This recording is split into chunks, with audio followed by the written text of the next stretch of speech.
je présente une théorie de la société moderne au sens où l'on disait autrefois la théorie et la pratique.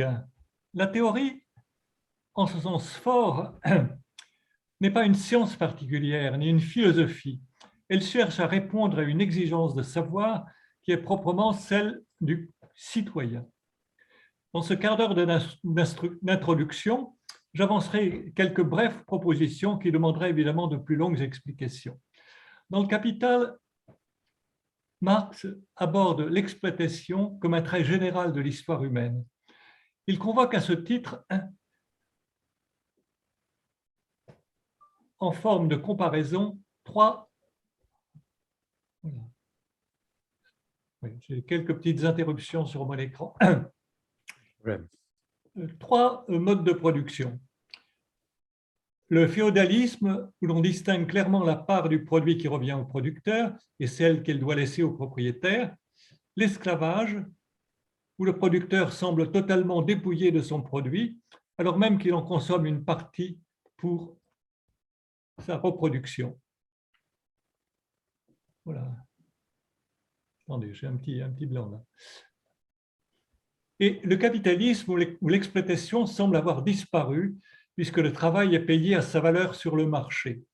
On comprend que l'exploitation comme telle, commune à ces trois cas de figure, s'origine dans le rapport de force sociale qui contraint le producteur à travailler plus longtemps que le temps nécessaire à produire ce qu'il consomme.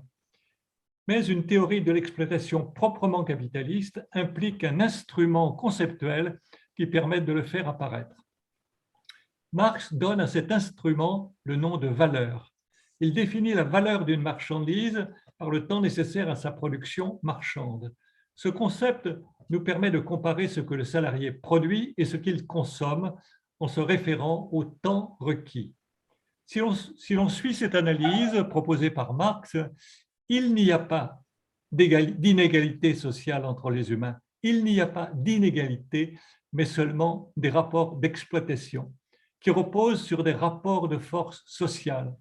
Si donc je travaille moins longtemps que le temps impliqué dans la production de ce que je consomme, je suis un exploiteur. Or, cette pensée est proprement insoutenable. C'est pourquoi elle est refoulée dans l'inconscient au sens freudien du terme. La théorie vise dès lors à faire apparaître ce qu'il en est en réalité, et c'est là l'objet du schéma conceptuel qui conduit de la valeur à la plus-value. La plus-value n'est pas une survaleur comme le veut une traduction aberrante, car la plus-value n'est pas un plus de valeur. La valeur concerne la production et l'échange pratiqués entre des choses, tandis que la plus-value définit un pouvoir sur les hommes, un pouvoir qui permet de leur faire produire une plus-value, quelles qu'en soient les conséquences sur les humains et sur la nature. Dans le cas d'une production publique et non plus privée, les choses se présentent autrement, selon une autre logique, qui n'est pas non plus complètement innocente, mais dont le concept marchand de valeur ne peut rendre compte. C'est là notamment ce qui motive la réflexion de Jean-Marie Arribet. Mais, et c'est là ce que Marx ne conçoit que de manière oblique, dans la société moderne, il existe, à côté du capital, un autre pouvoir structurel, le pouvoir compétence.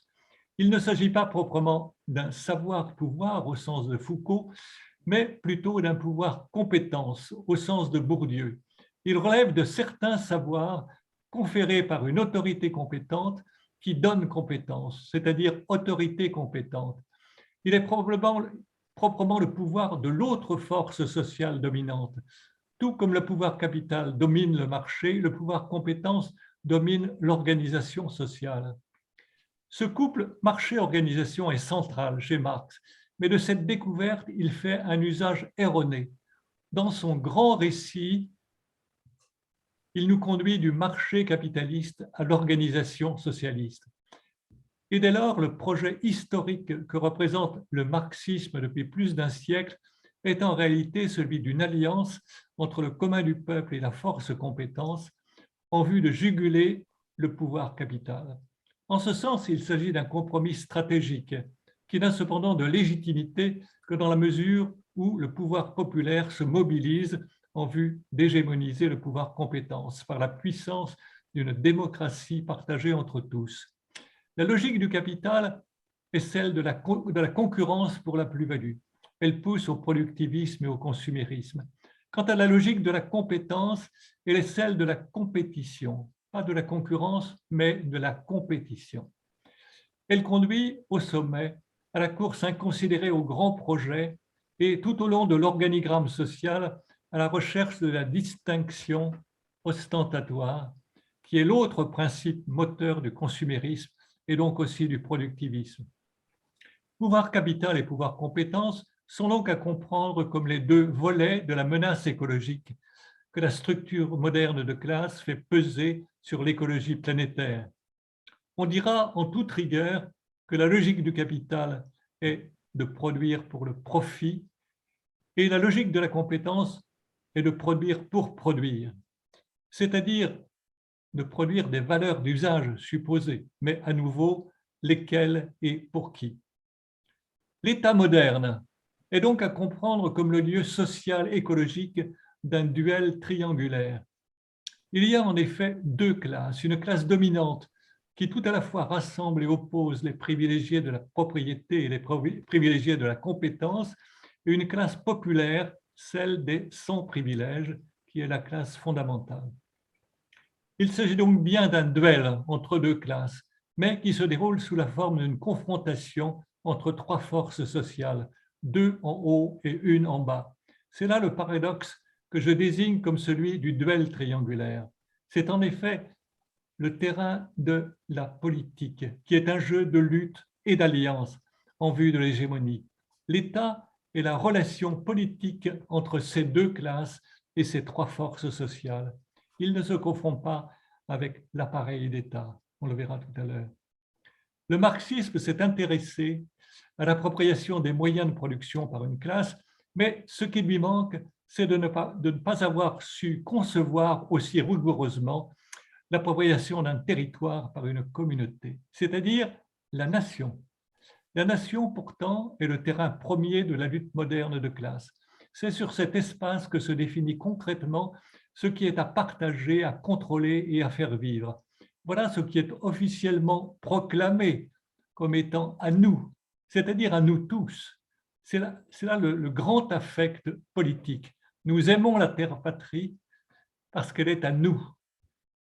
Mais ce qui est ainsi déclaré comme étant à nous tous se trouve en même temps proclamé comme étant à nous seuls.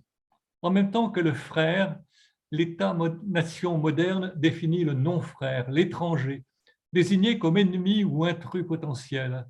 Si l'on se rapporte au commun tel que défini par Elinor Ostrom, la nation est donc le commun suprême, en même temps que le plus terrifiant.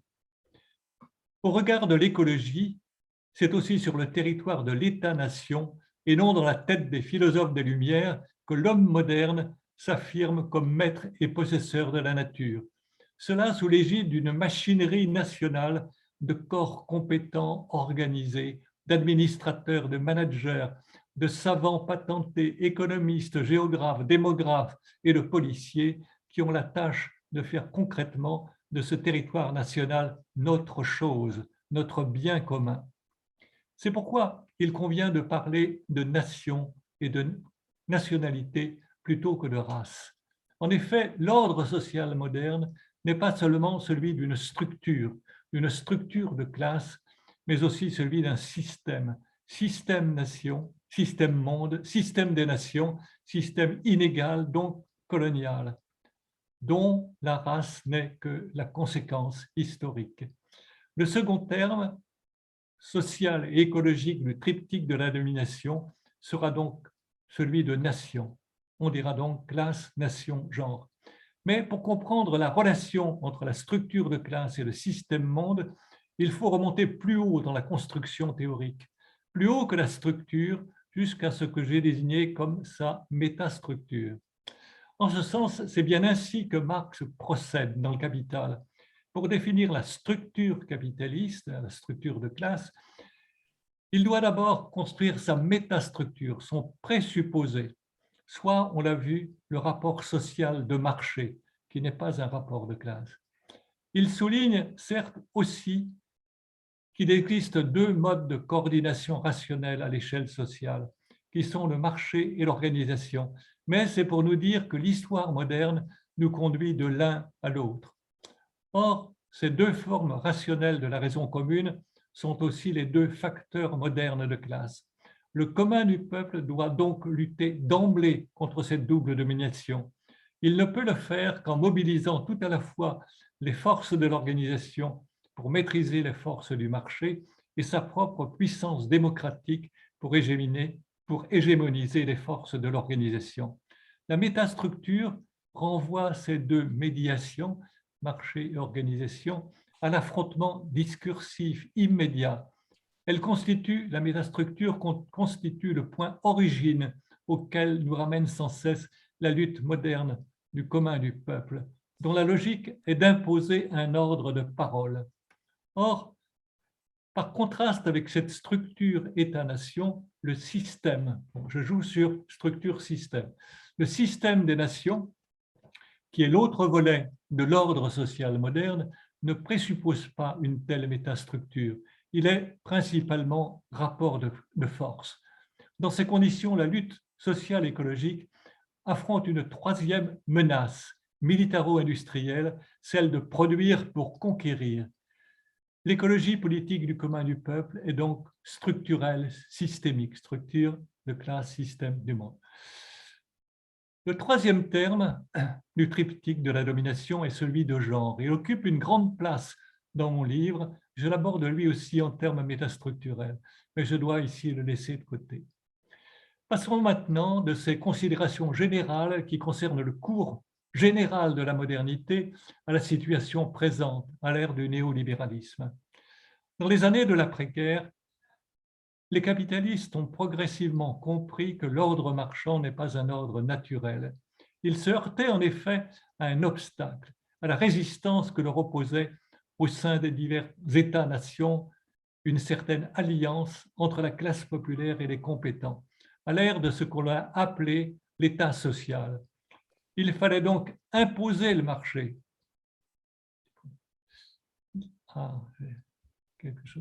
Il fallait donc imposer le marché tout en le contrôlant en haut. Il fallait briser l'obstacle des régulations nationales. Au tournant des années 70-80, l'arrivée du numérique a permis au capital de faire en ce sens un grand bond en avant, de se lancer dans les grandes manœuvres de la libre circulation des capitaux sous l'égide de la concurrence libre et non faussée. C'est ainsi que l'on est passé du libéralisme au néolibéralisme, dont la capacité destructrice bouscule tout sur son passage. Dans cette mondialisation néolibérale, ce qui émerge très lentement, c'est un État-monde de classe.